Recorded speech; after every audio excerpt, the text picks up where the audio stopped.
سامعین و ناظرین، انفیکشن کنٹرول سوسائٹی آپ کی بہتر صحت کے لیے اور آپ کو بیماریوں سے بچانے کے لیے، آپ کی باڈی کو بہت تندرست حالت میں رکھنے کے لیے مختلف ویڈیوز کے سلسلے کو جاری کیے ہوئے ہم نے مختلف درد کے بارے میں آپ کو بتایا۔ اب ہم دواؤں کے بارے میں آپ کو بتاتے ہیں کہ دوائیں جو آپ کی باڈی کو، آپ کے جسم کو ضرر پہنچاتی ہیں، یعنی کہ آپ کو یہ تو پتہ ہے کہ ہر دوا اگر ایکسس لی جائے اور مختلف، آپ نے یہ تو سنا ہوگا کہ لوگ یہ کہتے ہیں اس دوا سے ہمیں آرام ہوا، آپ بھی یہی کھا لیں۔ آپ یہ یقین رکھیے کہ آپ کی باڈی اور دوسرے کی باڈی میں بہت فرق ہے، آپ کا جسم مختلف ہے، ہر انسان دوسرے سے مختلف ہے۔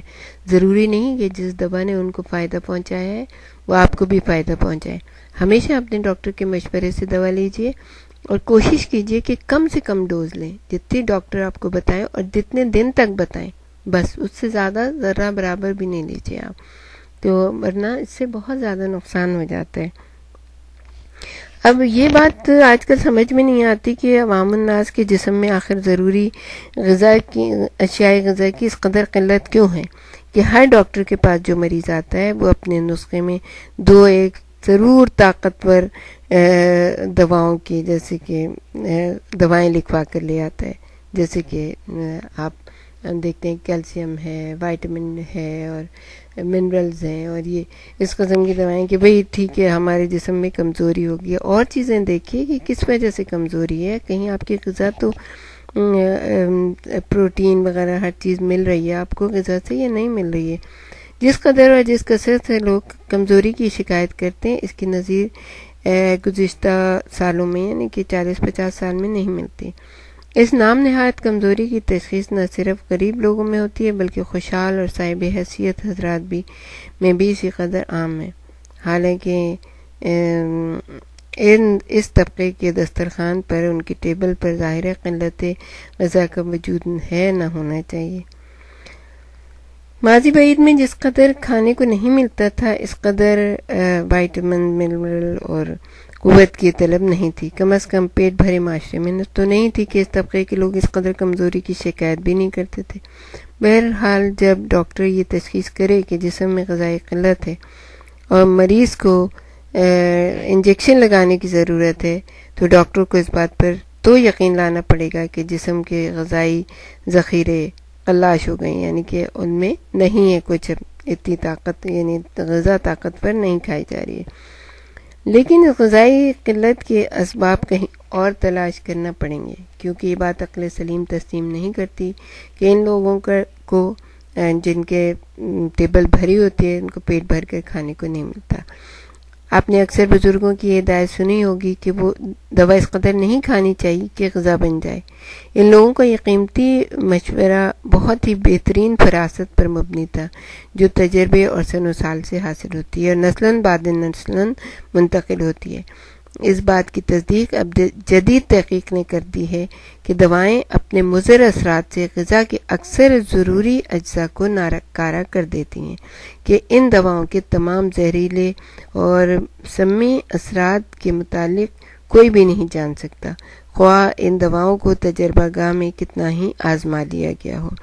آپ کو پتہ ہے ہر دوا کا ایفیکٹ ہوتا ہے، جیسے ایفیکٹ ہوتا ہے اسی طرح سے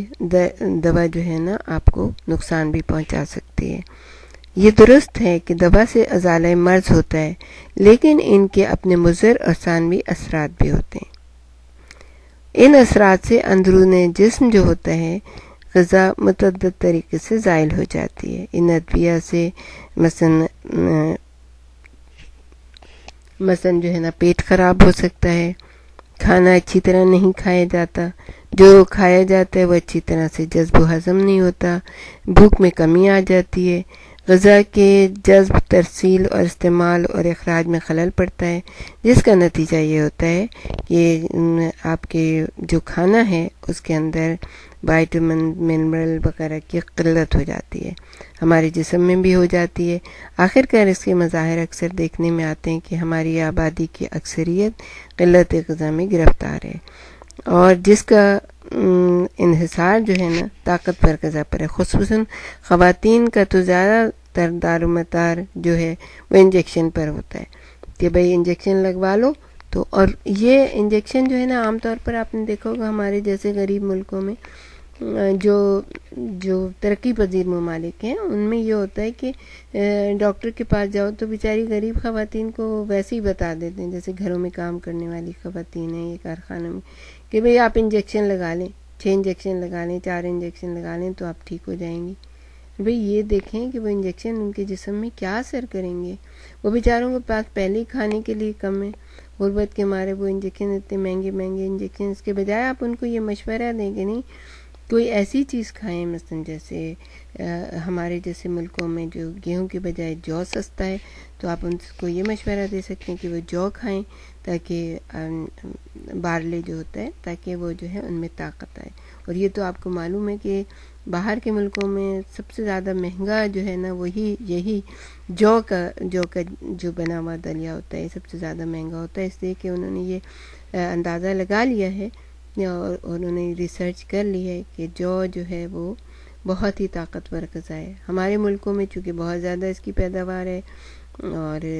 لوگوں کو اس کے بارے میں اتنی اویئرنیس نہیں ہے، اس وجہ سے وہ اس غذا کی طرف دھیان نہیں دیتے۔ تو آپ کوشش یہ کریے کہ اس قسم کی غذائیں کھائیں جو سستی بھی ہیں اور آپ کے جسم میں جو ہے نا غذا کی کمی کو پورا کر دیتی ہیں۔ تو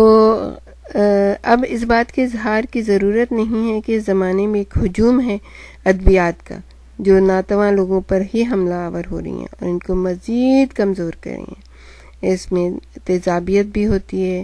خواب آور گولیاں بھی دی جاتی ہیں اور ایسی بھی دوائیں ہیں جو کہ